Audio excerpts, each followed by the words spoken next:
Welcome to Manage to Engage, the podcast from clearandopen.com, dedicated to the evolution of you because businesses grow when people do. Serving leaders, managers, and people who will be, helping you reach excellence in your work and achieve your personal goals at the same time. Sign up for the free course at clearandopen.com. Look, if you have a really persistent observation about a dysfunction in the business that you work in and they don't want to hear it, what the hell are you doing in that job? The caretaking you're doing of them is really caretaking you because you don't want to find a place where you actually belong. Whether you're right or wrong, you don't belong there. Hi, it's Joseph, and thanks for tuning in to Manage to Engage, the podcast from clearandopen.com. This is the final episode in a three-part series on how to apologize. We've already discussed non-apologies and the emotional role of shame in the process. Now we discuss the anatomy of a good apology. Now, this doesn't just include apologies to others. We also discuss a personal lack of ownership for our own efforts and the importance of taking responsibility for our actions when holding ourselves accountable. This episode is from a recent weekly member webcast. For more information about the many benefits of Clear and Open membership and how to get the help you need in conversations just like this, please go to clearandopen.com. Thanks so much for listening. Now let's dive in. To Thomas's question about like a personal problem, where did we land on that? Is it the same? Similar. Well, this is like when a coach says, if someone's like, well, yeah, I had that latte again yesterday and I told myself I wasn't going to do that. Someone who is working with such a person, if they feel that the person's not really feeling the impact or intuit they're not really feeling the impact, they might ask a question like, so, if you keep spending $5 on a latte every day, what's going to happen in 12 months? And they'll say, well, I'll never get to go on that vacation I planned. That's feeling the impact. You can do that with yourself, right? Yesterday I failed, and this is me, this is not an example. I actually failed yesterday I have an agreement with myself to practice guitar at least 15 minutes every day. Yesterday I failed to do that. This morning I woke up and realized I failed to do that. I was tired. I told myself I didn't have time. I had 15 minutes. Who doesn't have 15 minutes for something? I forgot the minimum 15-minute rule, right?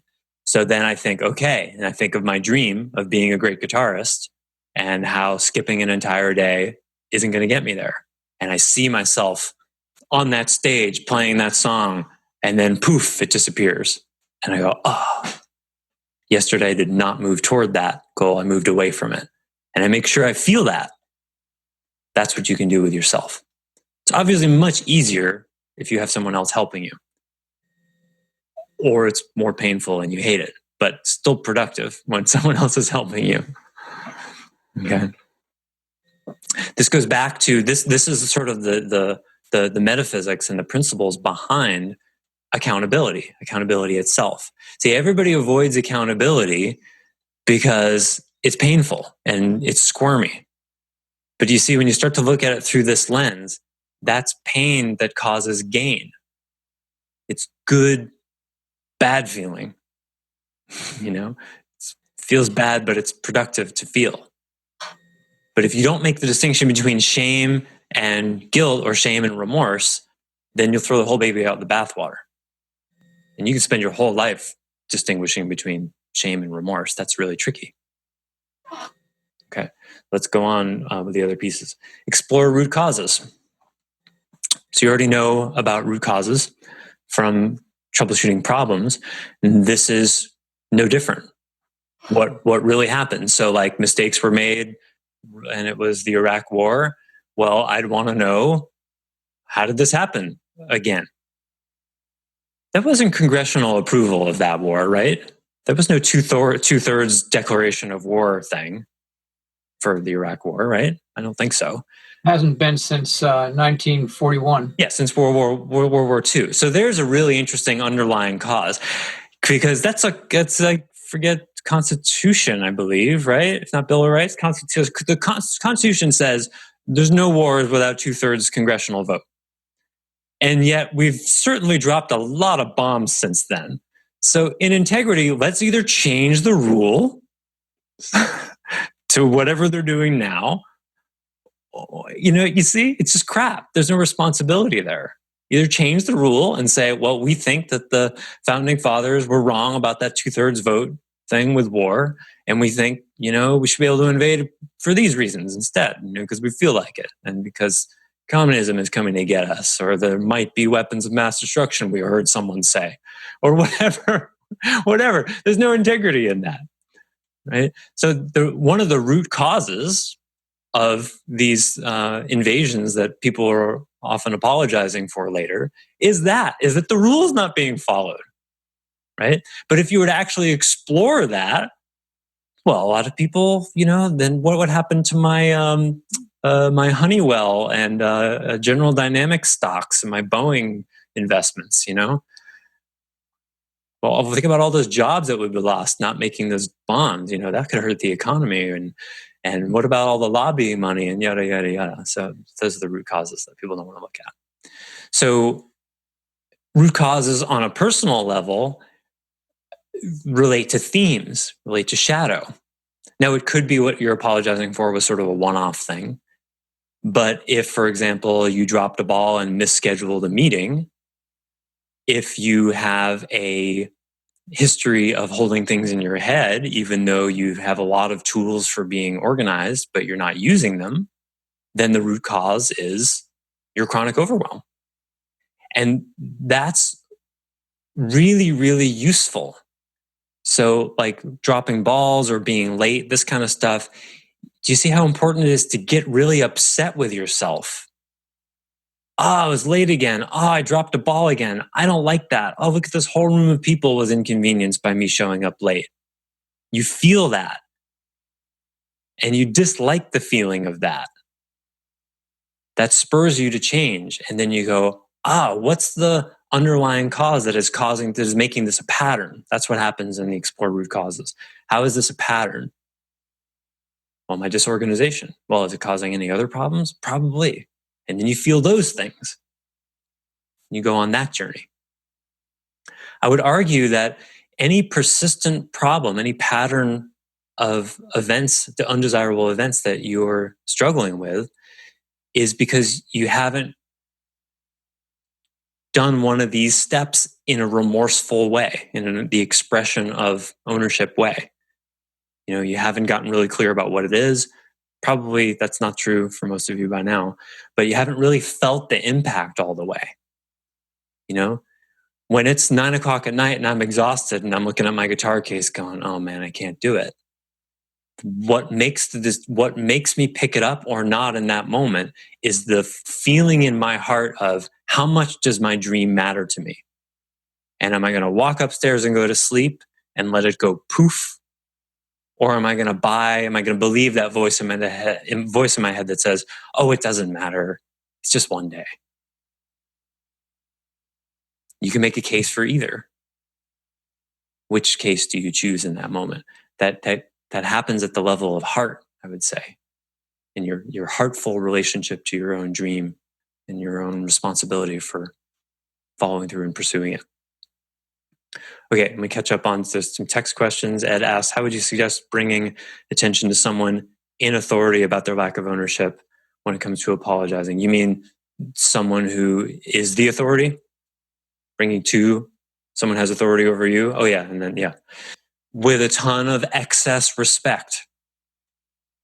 And often a precursor testing the water question. Hey, if I had an observation, you say to your boss, for example, so if I had an observation about something I didn't think you were taking responsibility for, would you be open to hearing that? In one way, it's a bullshit question because what are they going to say? No, right? If they say no, find another job as quickly as you can. But it's a respectful question because leaders get blindsided a lot. They get ambushed a lot. So it's a respectful thing to do to say, hey, something uncomfortable is about to happen here. Is now an okay time? And then it gives them the freedom to say, you know what, I really want to know, but I could tell right now is not a good time. Can we talk about this in our meeting tomorrow? Cool, right? They get to stay in control and empowered and all that. Because if you've never been in a position of power and received critical feedback, back to what we were talking about before, it's not easy. It's a very tricky thread the needle kind of thing to fully admit your fault without collapsing your authority. I still have trouble with it. And I've been practicing it for a really long time. It's really not easy at all. Because if you admit too much fault or admit it in a way that collapses your authority, then it erodes the respect the person has for you. And then you're not actually serving that person as a leader. That's the truth about I need to appear strong. There's a truth to that. You got to hold, you can't collapse into a pile, a muddy mess. You go, I'm so sorry, I'm a terrible leader. You can't do that, right? You'll lose all the respect of your employee. You're serving them in one way. And yes, that's the mistakes were made thing. That the truth is I need to be a leader here and I can't just become a pile of tears. And then they take that truth too far and use it as a justification for not taking responsibility. So it's not easy. This you would learn like your senior year in high school to do that after a few years of practicing at the peer level. But the good news is like you can own a little too much and collapse a little bit, or not own enough as an authority, and you'll realize later, the next day you'll wake up and you're like, boy, that one thing where I talked about how it affected my addiction to ice cream. I don't know why I shared that. That was weird. My employee didn't need to know about my addiction to ice cream. Why did I say that? It's not usually fatal. And if you didn't own enough, you go back to them and say more. So you're going to do it badly for a really long time. That's how it is with any skill. And if you're worried about losing your job, then you start with, hey, I have something to tell you, and I'm afraid I'm going to lose my job if I tell you this. What's so hard about that? What are they going to say? Okay, well, let me get out my pink slip here, just in case, here's a box for your desk, just in case if you need to pack up after you say this. You just name it. It vulnerabilizes the whole conversation. What typically happens instead of being vulnerable, the person's feeling the fear of, oh my God, I might lose my job. And then instead of naming it, they repress it and then overly aggressively say the thing to the authority figure because the part of the aggression is to push down the fear they have. And then it comes out really badly because it's coming from fear that hasn't been named, you see? That's what you don't want to do. Well, so in this example, even if you name it, it's still a fear that's there. That could theoretically happen, like with your reporter and the president example from last week. Uh-huh. So is there any getting over that fear that happening? Or is there a way to make the fear go away? No. Is there a way to mitigate the fear's influence on how you bring it? Yeah, by naming it and not being it. Now, that sounds really easy, of course. But the most important thing is like you let yourself feel it and you're transparent and vulnerable about it. That does quite a lot. If you're really feeling that you might lose your job by bringing this thing to the person and you say that and you still muscle over it and are aggressive, I never see that. That's the way to defuse that. Because you can't be muscularly and angrily bringing truth to someone if you've named that they have the power to dramatically change your life if you piss them off. But don't take my word for it, give it a try. Excess respect. Permission to speak freely, sir, that's what that is, right? I'm not suggesting you say that, I'm just saying that's what that is. It honors the roles. You definitely don't do it in front of other people, right? That's kind of obvious. That's definitely disrespecting them. So another thing kind of along those lines is like what's the appropriate amount of times to bring something like that to an authority figure within a given period? Like, can you just go rat-a-tat-tat-tat? There's also the possibility that you're wrong. So you want to have meta to that. Like, one thing I like to do is I'll say, hey, I know I got to bring this uncomfortable truth again, and it feels really weird, and this is totally uncomfortable for me. I brought this up a couple times before. can you tell me like where I am on a scale of 1 to 10, 10 being you're going to fire me for it, and 1 being like I'm not advocating at all for my perspective? You know, sometimes when I'm working with a manager and their employee at the same time, I'll ask each of them where they think they are on that scale, and that's something you can do with the person you report to, or the person who reports to you. How, you know, okay, you brought this to me a couple times. How close do you think you are to being fired about this for like nagging or harassing, or what's the word, insubordination, right? Usually the numbers are very far away. Usually the employee is operating a lot from fear and not really advocating for their truth. And usually the boss actually needs and wants to be pushed a lot harder. Not always, but because most people are under truth tellers, not over truth tellers, and most people let fear run their lives unduly, this is the case about 80% of the time, I'd say. But if you're not sure, ask. That's the magic of Meta. Meta, it's free. You can have as much as you want. So just take some Meta, because there's an infinite supply and it's free. You want a subscription to Meta? I'll send you 10 pounds of Meta every week to your door. Maybe there's a business there. It's just a box with nothing in it. Free shipping. Yes. Free shipping, free returns. No, that could be problematic. If people start sending back empty boxes, that could get expensive. As a joke, I don't want Meta. I want my fusion to my paradigm and my beliefs. I don't want any Meta this week. I want to think I'm completely right about everything. So here, you got to pay $6 for me to send it back to you. We'll do small boxes because it's under pressure. It's 10 gallons of Meta, but under a lot of pressure, fits in a tiny little ring-sized box. Okay. What were we talking about? Oh, yeah. So you take the Meta that is free, that's delivered to your door, and you go, hey, I'm really afraid to tell you something. Really, every week, tell your boss that you're afraid to tell them something, and then tell them. It's really quite amazing. And if you're in an intimate relationship, that's what keeps it alive, in case you didn't know. If you want to kill your intimate relationship or your professional relationship, then those feelings that you're afraid to talk about, never share them. That's the best way to kill a relationship. I don't know any way faster. Maybe adultery.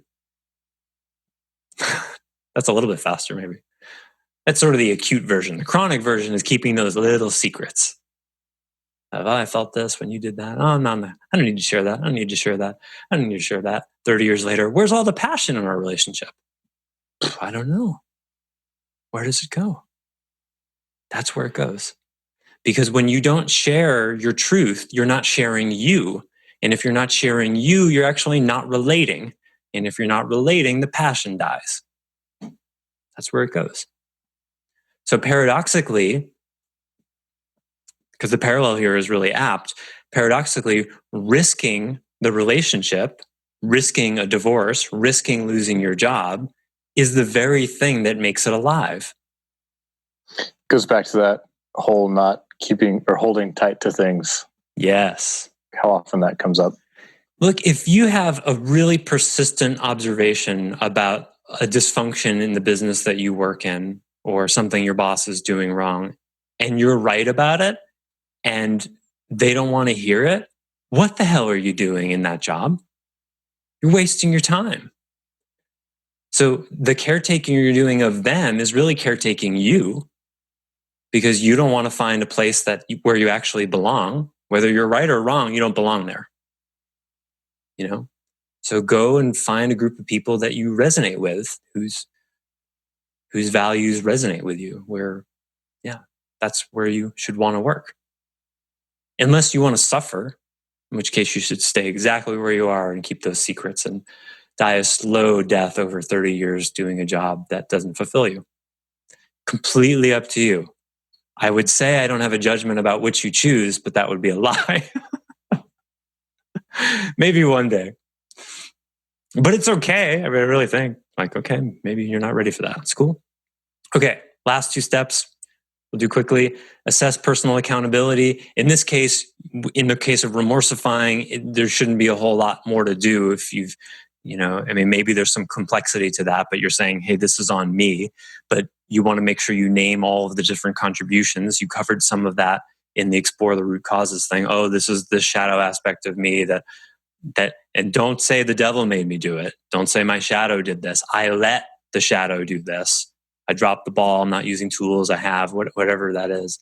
There may be some nuances of personal accountability that you explore there. But I think in this case, there's not a whole lot more for step 4. It should have already been taken care of.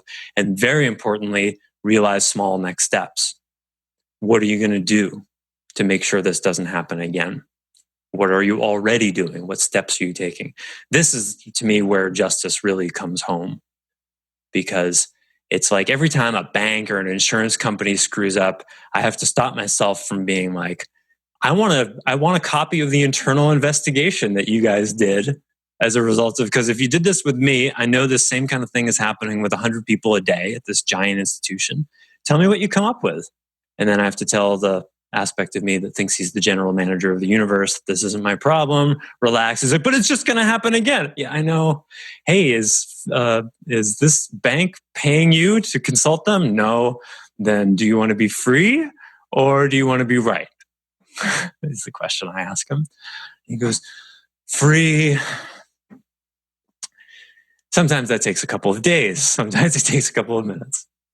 But that's what you should want as the receiver of the remorse is, okay, what are you doing about it? Show me the results. Show me this is going to be different. And this is what we don't get with politicians. When the thing, they definitely don't give us this. As politicians, this is the step they do the worst. They could be very sorry, but they don't tell you what they're going to actually do to make sure it doesn't happen again. Well, why? Because that would produce real change. And we can't have that. Thank you. Yeah, GM of the universe is a cool title. He's proud of it. GMU. He's the GMU. Why? Who made him that? He did, of course. Because the GMU can give the title of GMU. See how clever it is? I think I'm going to demote him in the next half hour. Yeah, assert my authority. Because if he can appoint himself that, I'll just merge with the universe and say, the universe says it doesn't need a manager. Oh. Isn't it astonishing how bad we are as a species at apologizing? Of course, now you've got some bad news. Now you know how to do it. So you can't not apologize well anymore in integrity, because all you have to do is remember CLEAR. And then the GMU in me goes, ha ha ha ha, I did it. I'm just playing with you guys. We're also the best species at apologizing, unfortunately. So, in what way? Well, I don't know of any other species that apologizes to their kind. Touché, Thomas. Excellent observation. So yeah, we're leading the way. Thanks for listening to Manage to Engage, the Clear and Open podcast. Join us next week when you'll be a little bit closer to who you're destined to be. Until then, know that Clear and Open is dedicated to the evolution of you, because businesses grow when people do. Be sure to visit clearandopen.com for the latest tools, articles, and free resources to help you on your journey. Thanks for listening, and bye for now.